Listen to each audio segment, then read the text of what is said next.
Okay, so in this video, we're gonna cover the migration process for the website. We'll touch on enabling SSL, configuring DNS, and we'll do email. Then we'll do the merchant account best practices and the redirects for 301 redirects. Let's start with the DNS records. So usually what I'll do is I'll go into DNS and I'll put in your store name just to kind of see. So your DNS is pointing to the old name server.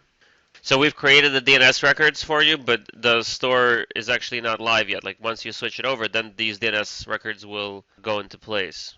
One of the things you want to do is just check if there's any records that you might need to add. I'm not sure if you can do this through into DNS. You might have to just log into neospire.net, I guess, that's the name servers, and see where the IPs are pointing to, just in case you have an IP that still needs to stay online when you switch over to us, so this way you can add it yourself.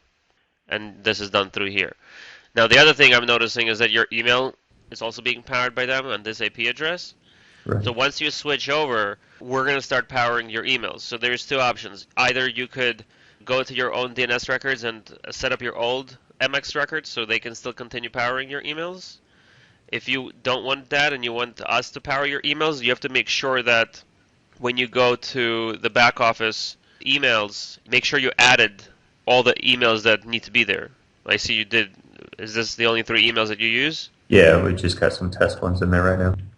Okay. Make sure that all of them are there, and they're going to remain disabled until you go live because you're not pointing to the domain, so it can't enable itself. I mean, it can theoretically if you do a new domain and do third-party provider and fill this out, it will power itself. But if we're powering it, you can just leave it alone. Then once you switch over, just confirm that all of the emails are working properly. Okay. Some people forget to, they switch the name servers and they forget to change the MX record and they never create the emails in our system. So what ends up happening is the emails start bouncing that are incoming to them. Okay. You got POP3 or SMTP. So you don't have to use the SMTP of your provider to send out the emails. Like for example, in Shopping Cart Elite, we don't go through your SMTP. We actually go through our own.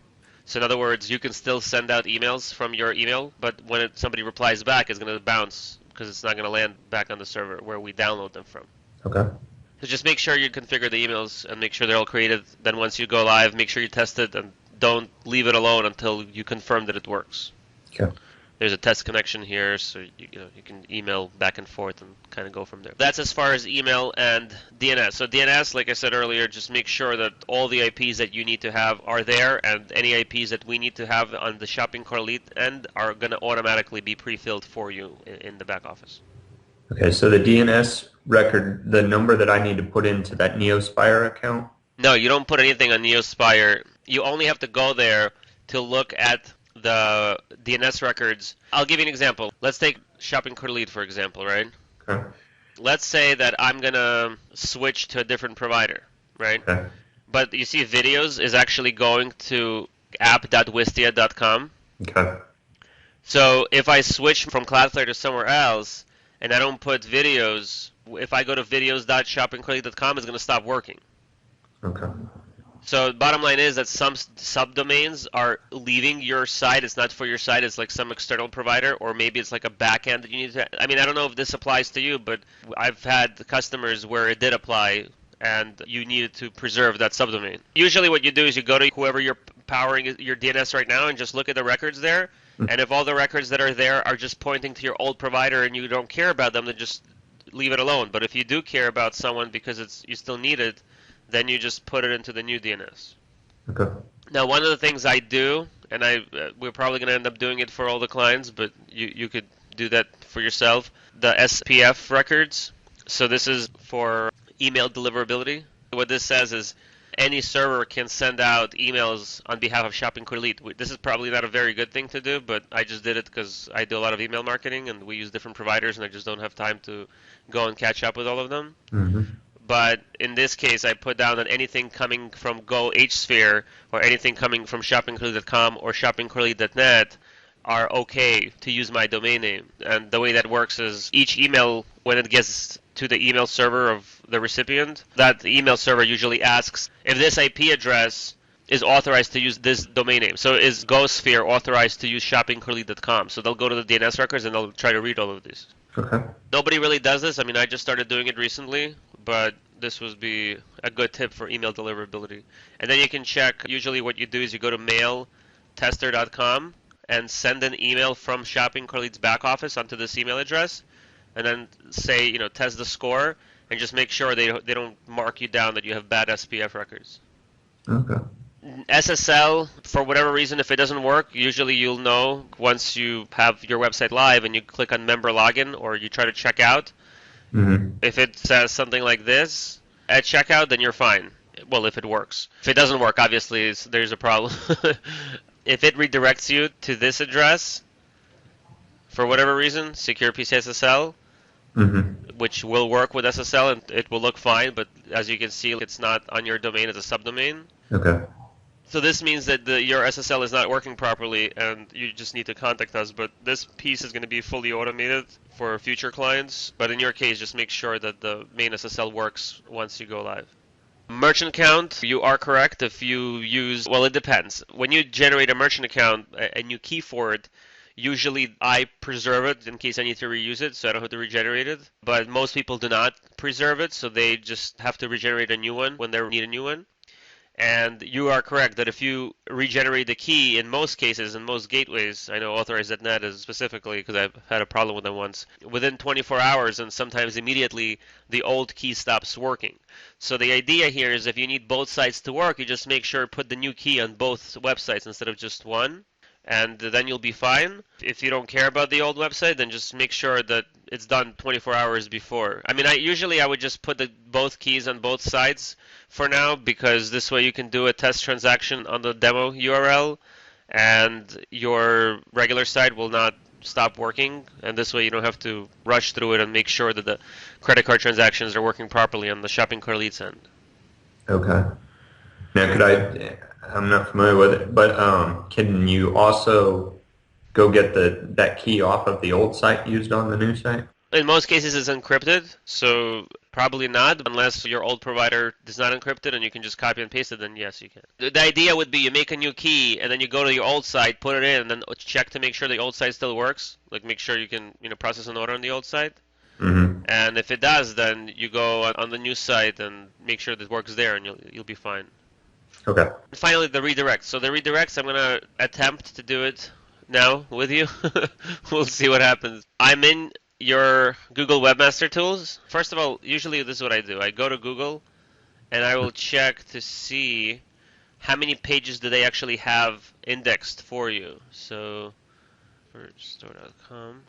According to them, there's 22,000 pages that are indexed. Mm-hmm. And we're most concerned about links to our website because we want to make sure that the heaviest linked pages are not even the heaviest links, but the heaviest sources of the domains. Let me download this whole table. You see it says source domains. This is like a unique domain. So this is what Google knows about of who is linking to you from other sources. So there's 122 sources that are linking to your homepage, which is fine, right, because your homepage does not need any special redirects. Then you have an FAQ page, and you only have 9 people linking to it, but still you might want to make sure that this FAQ page is redirecting properly. Okay.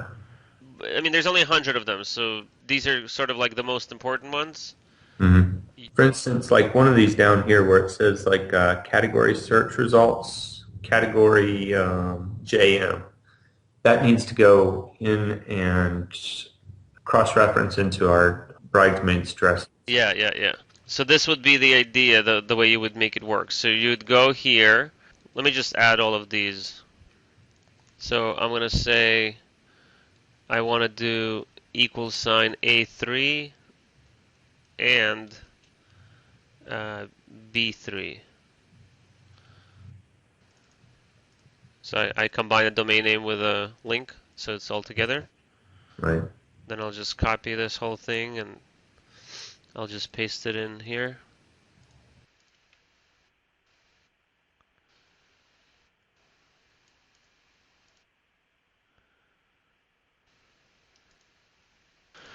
Okay, so there was a problem when I did the import. You have to make sure you have to put HTTP : and then It'll import, otherwise it's not going to import.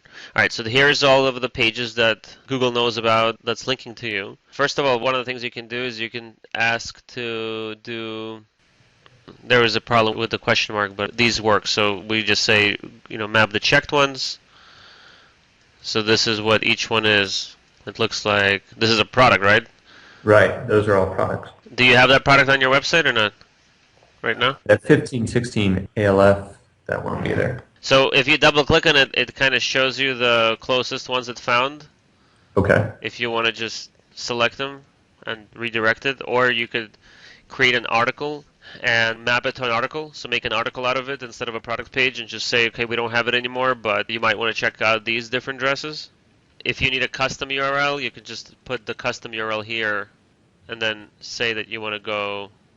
Look, there's a dress called 2243 instead of 2455. That might be close enough, maybe. Do you have a 2455? The Waters dresses I know are on there. Allure should be on there. Well, you could just do a product search. Like you can just do a search and you can just say 2455. I don't know. No. Okay, so that one's not in there.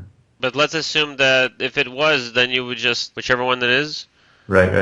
with 2243, whatever, I'll just select this one. So you would just press select and it's right here. So you just make sure that that's mapped this way. Okay. The idea is for you to import all the old URLs. Right. And then save, and then you can come back to them and map them later. Okay.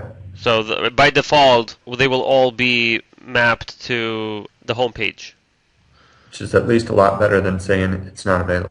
Exactly. So in a worst case scenario, usually you don't want to link to a home page if you have a lot of people linking to a certain URL.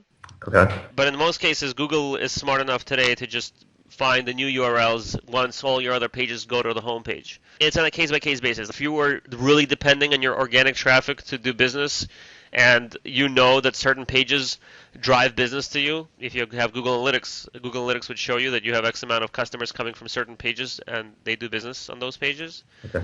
So those are the most important ones. Everything else, if you only do, one sale a year on a certain page or even a month, it's not a big deal because Google will find the new pages. It's only if you're doing like 10, 20 sales a month on a certain page, you want to make sure that that one is properly redirected. It's good to have all the possible URLs that you possibly have on eBridal, which is like 15,000 according to Google. Bottom line is, this is what I'll do. If Google Webmaster Tools cannot get me all the URLs that I need, first of all, I didn't get all of them yet. I still have internal links, which is 848 pages. Sometimes you might be able to get all these URLs from your own server. Okay. If you can, that would be great. You could import duplicate URLs into Shopping Cart Elite. We're going to ignore the duplicates, so you don't have to worry about those. But I'll just add the rest of them here, and I'll just bring this down. I just double-click on the little square on the tip of it. So I'm going to take the rest of these, paste them in.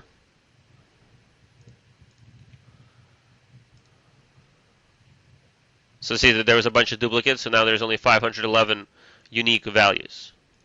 All right. Right, so press save, so it's saved in the system.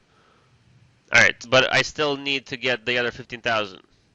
So the idea would be to go to, I think Majestic actually. Usually I'll either go to Majestic or I'll go to SpyFu and get it there. We have paid accounts for SEO Moz. I might be able to get something there.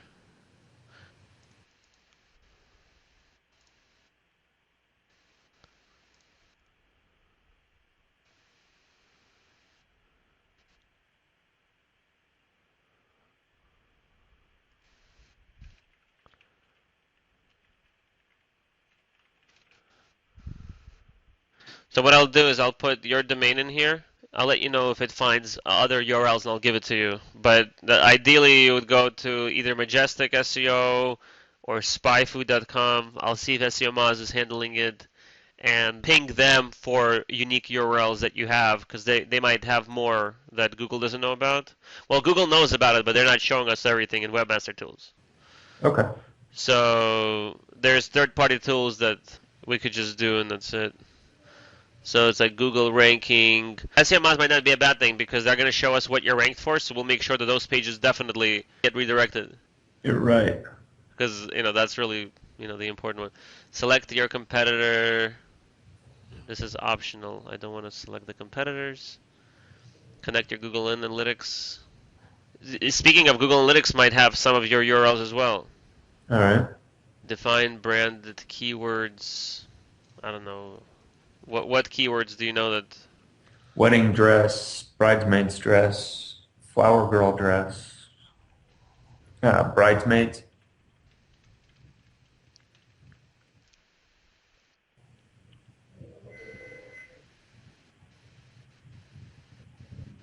Okay, so it's crawling. So I'll give you a login to this so you can retrieve the campaign. Okay. And then you'll see if you can export the URLs or at least see which ones are ranking. And when I put those in, the shopping cart elitist, it knows to throw out, like it's going to give me the main page. So it's going to throw that one out. It'll just pick up the unique new ones, right?